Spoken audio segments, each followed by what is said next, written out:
Before the start of the Malaysian Grand Prix lightweight class race, Moto3 rider Noah Dettwiler will have multiple surgeries after a horrific collision with series winner Jose Antonio Rueda. Following extensive medical treatment at the scene of the collision, Dettwiler and Rueda were both evacuated to the hospital. Since Dettwiler's medical treatment is still underway, there hasn't been any official word on his status. His Moto3 team, CIP Green Power, has only said that he is in good hands and that no further information will be released at this time. Rueda was taken off guard as he came up behind Dettwiler, who was reportedly having a mechanical problem with his bike during the sighting lap. Rueda was barely able to scrub off any speed at all, which resulted in a devastating collision. Prior to the collision, fellow Moto3 rider Angel Piqueras was observed making gestures to alert oncoming riders that Dettwiler had slowed due to a problem.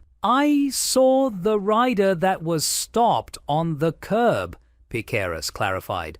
"I was trying to help, to try to avoid any contact or any accidents, and I was saying stop when I noticed other motorcyclists were approaching from behind. Rueda may not have noticed my hand. Very challenging." Although Rueda was thought to have been damaged less severely early on and official information regarding his status was released during the postponed Moto2 race, the paddock still had to wait anxiously to find out more about Dettwiler's condition and prognosis.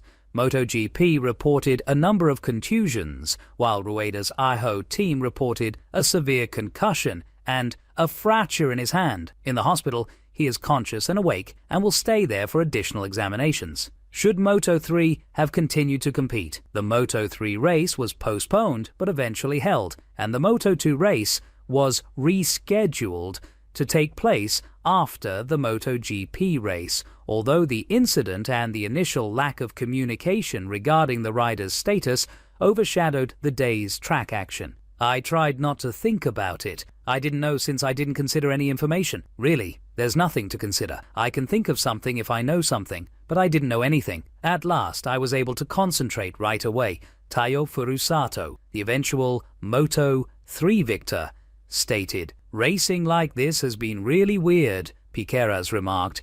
"It has been really difficult." Before an official update on the rider's status was released, Marco Bezzecchi, a rider with Aprilia MotoGP, stated, "It's still tough because we don't have clear information. Let's assume it's not the best because I believe we should at least be aware of what's going on. All I know is that they seem to be fairly stable. I don't know anything else. To avoid saying anything hurtful to you, I don't want to even discuss this. It wasn't the best to start the day this way, witnessing such a serious catastrophe, but also not knowing anything about it, watching the two helicopters leave and hearing nothing new. I believe we have a right to know what's going on. We must go there and battle the bikes and try to give it our best effort because we are also riders, but at the very least we must be mentally sound." Pecco Bagnaia, a Ducati MotoGP racer and his close buddy, went one step further and stated that he didn't believe the Moto3 race should have happened. "Fortunately, I don't have to make these kinds of choices. I believe that some things are done differently than how I would. However," he said, "it is what it is. After witnessing the helicopters leaving with two of the young riders there, I don't think it's a good idea to let them compete in a 10-lap race under those conditions. I'll never get it. However, that is the reality.